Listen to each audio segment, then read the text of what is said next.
Hey guys, on today's Angela Box show, we're going to be talking about how the bar for Democrats' support of illegal aliens keeps getting lower and lower. It's really quite astonishing what's going on. And we're going to talk about the auto pen scandal being the little engine that could.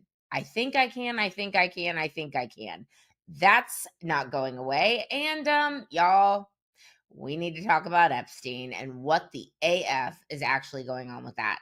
All today on the Angela Box show. Hello, my name is Angela Box. Oh, you're forgetting my name.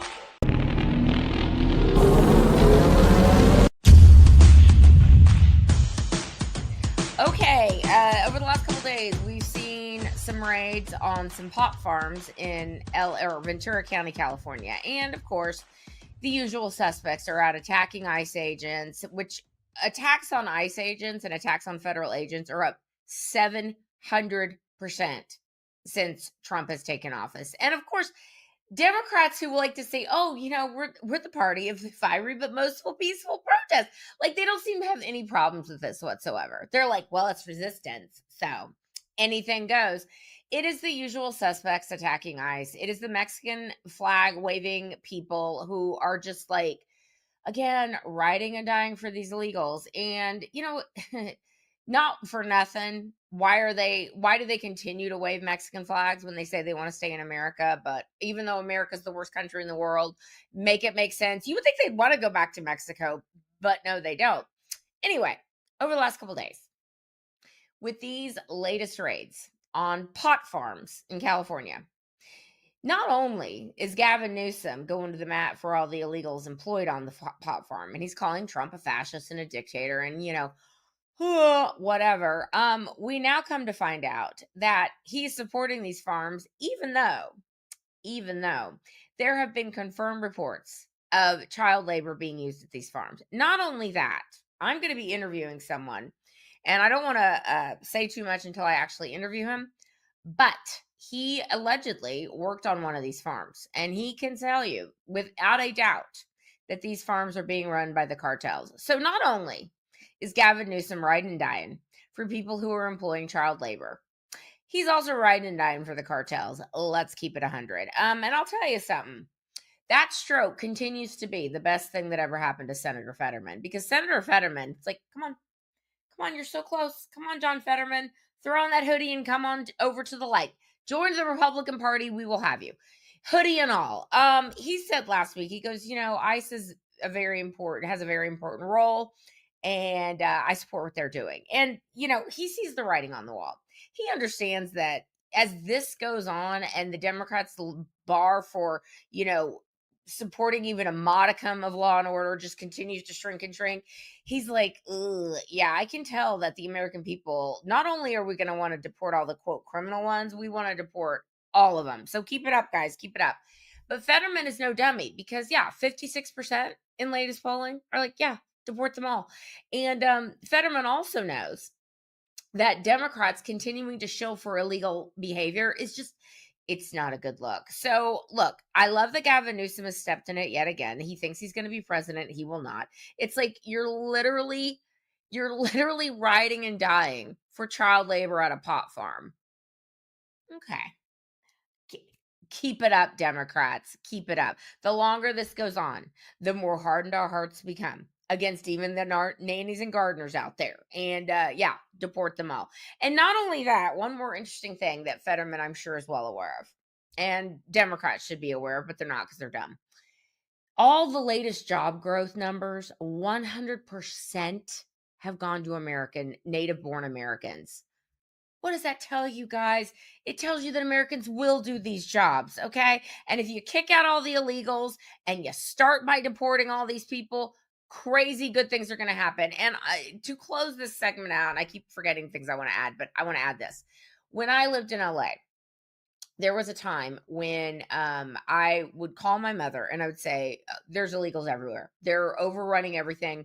You'll see they're coming to Tulsa. And we're from Oklahoma, and she was living in Tulsa. She's like, oh, you're exaggerating. And like 2 years later, 5 years later, she's like, oh my God, they're everywhere. I'm like, I told you. Like, they've just, let me tell you something. The place where we used to grow up in Oklahoma City used to be nice. It looks like a carniceria now. It looks like little Tijuana. Like, we're over it. Anyway, so there was a post that Wall Street Apes put out. I'm going to paraphrase it. I'll post the video here. He basically said, "Look, this is the 101 freeway at 8 a.m. Like it was, y'all. It was empty. It was empty, and that reminds me of when I was dating this guy.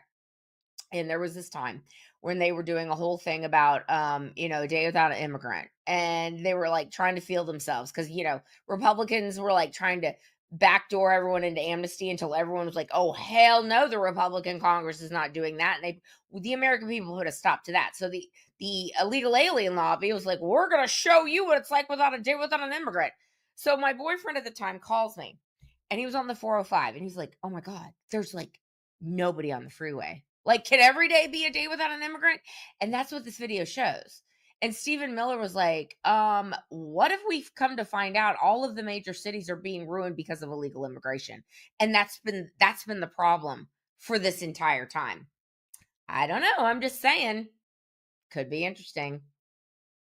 All right, the next story we're going to talk about briefly, because there's not a ton more new information about this, but it does bear talking about because the media isn't reporting it, and they just want things to go away, and they don't want to like talk about anything that has anything critical to do with Democrats. And so James Comer went on Hannity the other night. James Comer overall I think is pretty fantastic, and he was like, yeah, we're doing some backdoor depositions of some people who are pleading the fifth, like Kevin O'Connor, the little munchkin looking gnome like doctor of Joe Biden, who lied to us and was like, oh, he's great. He's as sharp as a tack. His health is perfect. And oh, I don't know where the stage 4 prostate cancer just came from. Anyway, he's pleading the fifth. And then evidently, some of Joe Biden's very high up staffers are insinuating that not only were they the ones wielding the auto pen, but that there's no evidence that Joe Biden knew anything about what the hell was going on. And Comer insinuated also, and I think he's probably got some people already talking. I don't think he would have said this willy-nilly. He said, we may come to find out that people in Joe Biden's immediate family were responsible for a lot of this stuff. It's like, you don't say. You mean Jill Biden? I'm sorry, Dr. Jill Biden, who never forget what she did after the one and only debate with Trump. She goes, yay, Joe, you answered all the questions. You did so good. And poor Joe Biden sitting there as he's being elderly abused. And he's like, yay, I'm so beloved. Look, say what you want about Joe Biden, and Joe Biden's a piece of crap, like 100%. He was in on it. He's a corrupt, cagey old criminal. But I do think he had dementia. Certainly, late stage dementia as his presidency went on. So it would not surprise me at all if Hunter Biden was sitting there writing pardons for himself, or Jill Biden was going, we should probably include this person and this person and this person, Jim Biden, Sarah Biden, Hunter Biden. Let's put a big umbrella up. And all the other pardons that they signed with the auto pen, y'all, these are not going to stand up to scrutiny. They're not. They're just not. So that's going to be interesting to watch. That will, I predict, be the gift that keeps on giving for Joe Biden. That's his legacy, President Autopen. So congratulations, Joe Biden. Okay, finally, we need to talk about Epstein. As I tape this, I'm taping this on the weekend, and goodness knows lots of things could happen over the next 24 to 48 hours. But as of right now, nobody is buying what Pam Bondi is selling. Literally nobody. And the fact that Trump came out last week and he's like, why is everyone still talking about Epstein? It's like, what do you mean? What do you mean? What are you talking about? I think what Trump's doing is masterful. I think he's like, I'm not going to be the one pushing for these things, but maybe the American people are going to clamor that we release even more evidence. And now we come to find out that Dan Bongino and, by some reports, Kash Patel are saying, look, it's either Pam Bondi or us. Like, we're not dealing with this. Like, she promised to release all this pertinent information regarding Jeffrey Epstein. Nobody believes that the only thing they had on Jeffrey Epstein was a bunch of child porn on his computer. Come on, man. Come on, man. Like, none of it is passing the smell test. I'm not going to go over all the evidence. Like, it's too much to even get into. The point is that nobody's buying it. So, one of two things I think is going on. One of three things.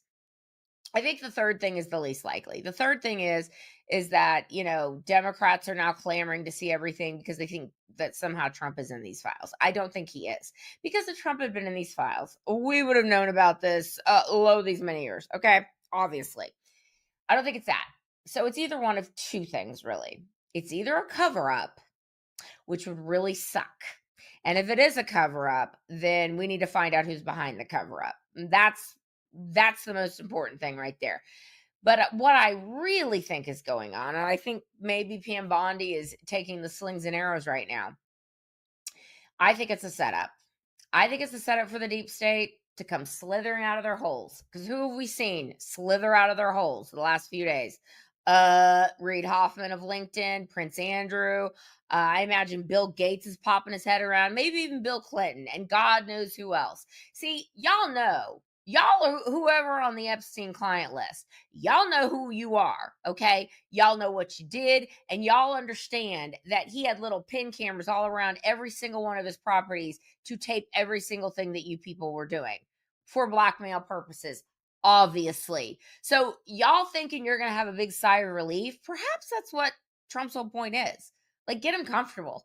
Get them comfortable and let the American people absolutely clamor for these files and for this information. And maybe Pam Bondi is being the bad cop right now, and Cash and Bongino, with the rumblings, are being good cop right now. I don't know. I mean, like I said, anything could happen. Bongino could resign for all we know. I pray he doesn't. I pray he doesn't. But I'll tell you, if Pam Bondi is covering something up and it's not a sting, she's got to go. And Trump's going to have to realize that, because something in the milk definitely ain't clean. So we'll keep watching it. All right. That's where I'm going to leave this video. It was a long one. Sorry. It is what it is. Sometimes I just ramble. You've been listening to the Angela Box Show. I will see you next time. And until next time, I will be done. Bye.